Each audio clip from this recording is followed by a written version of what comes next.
on the phone right now, and I said it, 10:55. He's a radio guy. John Bell on the phone. John Bell, what's going on? Hey, Eddie, what's up? Holy shit, it's John Bell. How you doing, man? Man, I'm doing good. How the hell are you doing? That's the real question. I am doing great. I'm trying to learn how to sleep later in the morning. It's not working yet, but I'm working on it. Oh, man. So what? All right, let's just start. How long were you at Z100? I was there from day one, so it actually boiled down to about 27 years. Jesus. Yeah, we signed on back in August of '83, and they signed me off on March 22nd of 2010. Jesus Christ. Now, we have to talk about that. You were there before the Z Morning Zoo started. Yeah, actually, I got hired a month or so before the zoo started. We were putting together the show. I had met for a couple of interviews with Scott Shannon and some of the other people who were part of putting the show on the air. And, yeah, so I was actually on board a little bit before we actually signed on in August. All right, so you were with the company. Now, how long were you with Clear Channel in general? Just for the third? You only worked at Z100? Well, no, before Z100, I was at WVNJ in New Jersey. That was a Sabre broadcasting station. And I was at WPAT. But Clear Channel, I think, has owned the station about 12, 15 years, something like that. All right, now see, the reason why we have John on is because he's been a mainstay in the mornings for 30-plus years. John was unceremoniously released, whatever technical term. Now, wait a minute. There was some ceremony to it. They called me into an office. They sat me down with four very stern-looking people, and they read me, my termination, and then they escorted me out the door. It was very well done. It was very well orchestrated, and it was very ceremonial. Oh yes, it was very nice of them. They were very cordial, and they were like, we need your cards, and you can't talk to anybody on the way out the door. Well, but they did ship me all my personal effects. I have to give them credit. Oh, yeah. They boxed up everything, and a few days later I had boxes up to the ceiling with stuff that I had accumulated in all those years. But see, John, that's what I'm talking about. I was not even a pimple on the ass of Clear Channel when I got shit canned when they let the 2,000 people go a while back, and they sent me all my shit. And I had a lot of shit in my cubicle.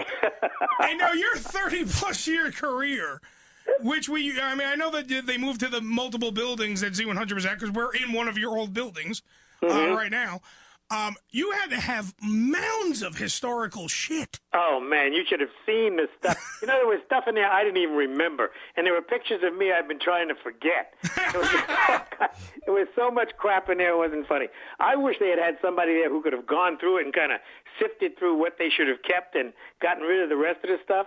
But no, they shipped me everything. Paper clips, old newspapers, tissues that I hadn't used, anything they could find. They stuffed it in a box and mailed it to me. Well, it's the least they could do. It was the least they could do. They were very thorough. Well, see, that's it. Now, all right, can you take us through, because a lot of people, by the way, if you want to talk to John Bell, John, would you take phone calls if we get him in? Oh, sure. 201-332-5983 and 5984. If you want to talk to the man of the morning, John Bell. Now, here's the deal with that. Now, the reason why I say do you want to take questions, because there are a long line of people that want to talk to you. They want to know what happened. Now, here's something. Now, is it true? Is it true that they moved the Z Morning Zoo or the Elvis Duran Morning Show, whatever it's called, this week? And did they move them to a separate room so that you couldn't say goodbye to them? Oh, yeah. They were all in another conference room or something. I don't know what the purpose of that was, but they were all in another conference room. When I came out of the meeting with the people who terminated me, I went back to my desk. There was no one there. The radio station, for all intents and purposes, was empty. Yeah. So I didn't get a chance to say goodbye to anybody then. Fortunately, I was able to come back the following Monday. Yeah, it was Monday. And I saw everybody then and got a chance to, shake some hands and say goodbye. But it was eerie. It's really an eerie kind of feeling to come back to a couple of rooms that are packed with people normally and busy and humming with business, and all of a sudden... Yeah, because Z100's never empty.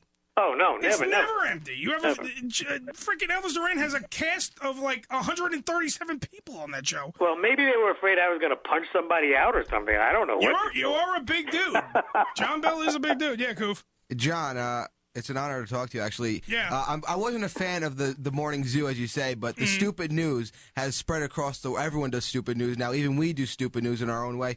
It's an honor to talk to you for that reason. But it's a great feature. It's a great feature. Yeah. I'm curious. Do you have any ill will towards Elvis Duran and the crew for not really standing up for you? Because I'm sure they could have some say and help bring you back or something along those lines. Well, the truth is, I don't know what actually went on. I know that Elvis wanted to be in the meeting when I was terminated, but they wouldn't allow him to be. So, who knows what he could have or would have tried to do that morning. And since then, I know that all these people on the show are sympathetic about my loss.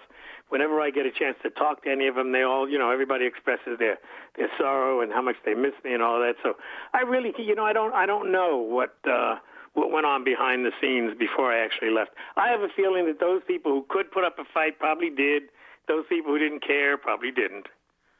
Now, but is there anyone there that, because like I know I'm just gonna throw out names because these are people I know because I used to work at Clear Channel. Men like Tom Pullman, Sharon Dasher. Yeah, Tom and Sharon were two of the people who were in the termination meeting, and I guess it was their job to make it all official. Now, but you do hold disappointment to them, you say. Well, you know what? I got to be honest with you. Let me tell you how I felt. Okay. When you've been in a place for 27, or more years, no matter what's going to happen to you, you figure that people are going to sit down and say, "Hey, John, look, I'm really sorry, man. Man to man, this is what we got to do." That kind of thing. But companies have become so corporate now that you don't even get that. I mean, I've known Tom for years. Yeah. I've known Sharon for years. And I would have felt better if they had been able to say to me, "Hey, look, pull me aside, pull my coat." You know how you do with a buddy or with a friend when you got to give them bad news? You kind of soften the blow a little bit. I think, though, that the corporate ethics, or ethos rather, has gotten so tight that people can't be human anymore. Absolutely. They have to stick to a script, and they have to stick to a certain kind of thing that they have to say, and they go through. So you don't even know what they're really feeling. Tom may have been sorry that I was leaving, but I couldn't tell from what was going on. They were being very corporate and very businesslike, and it was really a weird feeling. I walked out of there. I think I was halfway home in my car before I realized I had been fired. Well, that's the thing. Corporations are what is creating the death of radio.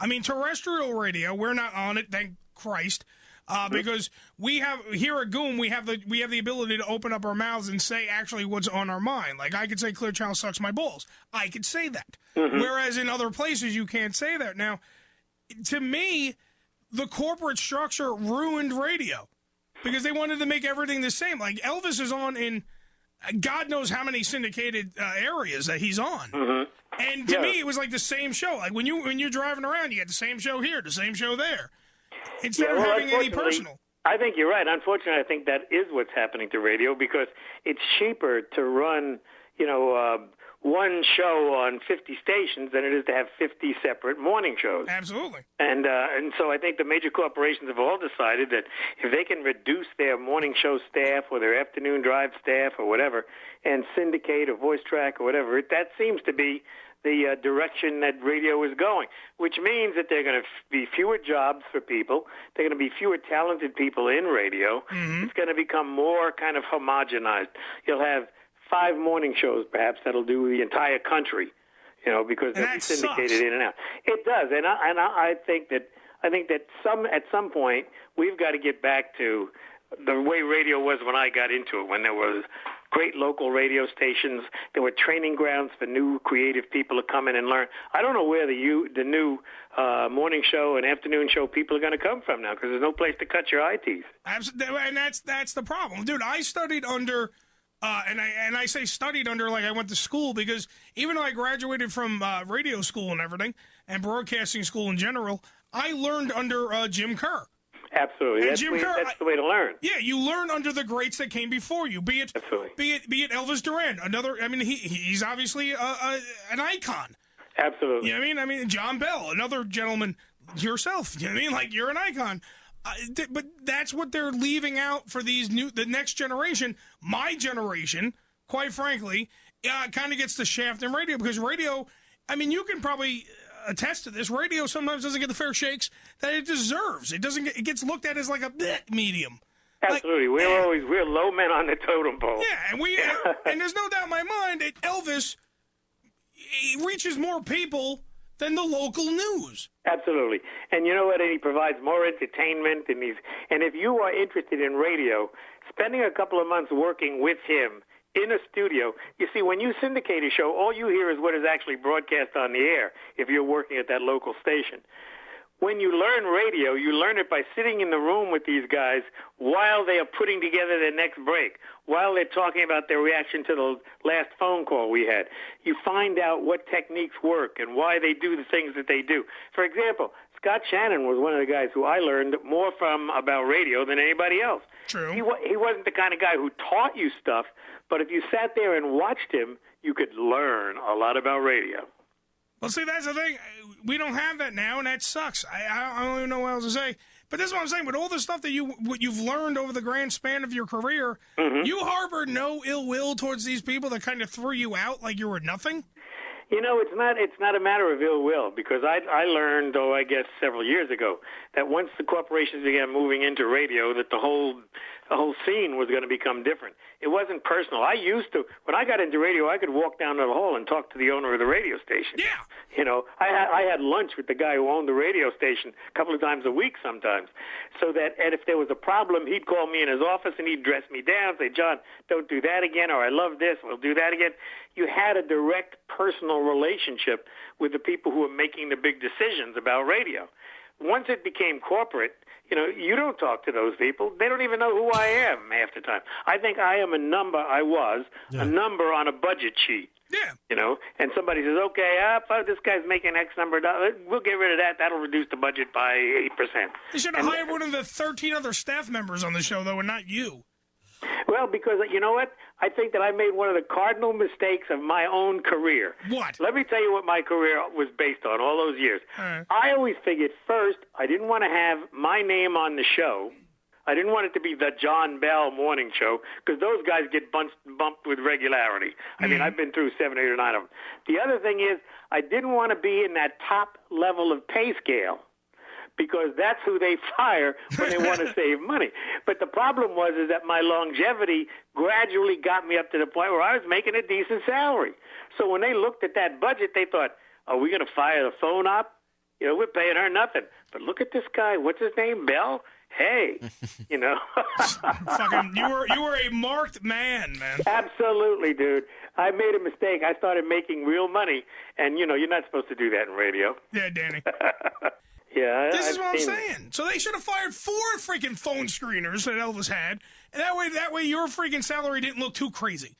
Well, you know what I think part of the problem was too, Eddie, is that I don't think they knew what kind of an impact I had on that audience over all those years. You know, I made a lot of friends, and I had a lot of followers, and I had a lot of people who appreciated what I had to say and loved listening to me in the mornings. My contributions were the kinds of things they looked forward to. And I don't think corporate knew that, and I don't think a lot of people knew that. I think they thought, who's this old dude? He's been hanging around here long enough. Let's get rid of him. You know, who the hell needs Bell on the air? Now, wait. You just you're bringing up age. You think it was age discrimination? No, not really. I don't think they ever understood why I was still popular on the air. I think because you're John fucking Bell. That's why you were popular. It's the same way like Jim effing Kerr, is popular, and even Absolutely. Scott Shannon, even though he needs a walker, that guy's freaking popular. He mumbles. He's still freaking popular because you guys are the mainstays. It's who people watch and listen to, and you are who we woke up in the morning to. I mean, as gay as that sounds.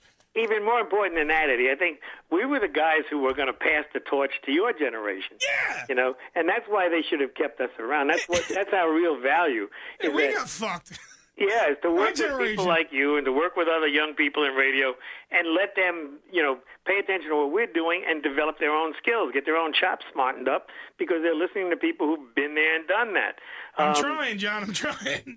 Getting rid of all the guys who have been around for a while because their salaries have gotten up to a certain point is ridiculous because that's where you learn your craft, man. You learn it from the people who've been doing it.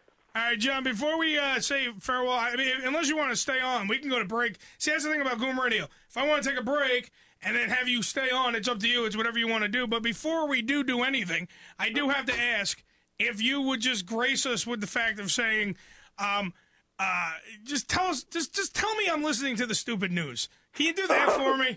Sure, I can. Go ahead. Okay, here we go. All right, Eddie, and everybody out there on Goom Radio. This is John Bell with today's edition of Stupid News. Yes! John motherfucking Bell! God, I missed that in the morning. Son of a bitch. Take care, guys.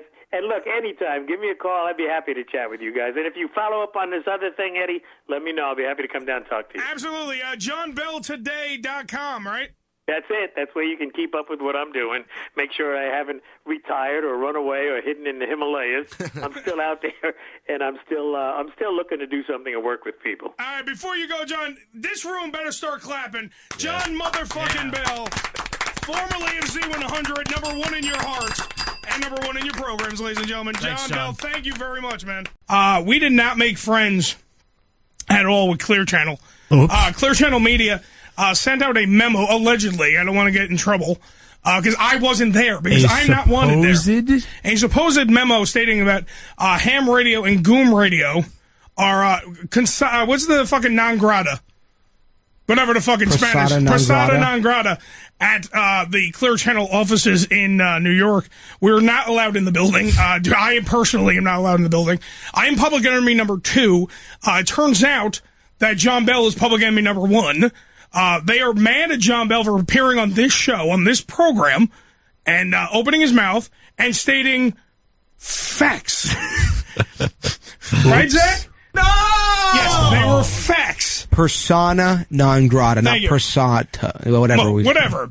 We're not fucking allowed there. How about that? In unwelcome English, person. Yes, we are unwelcome people.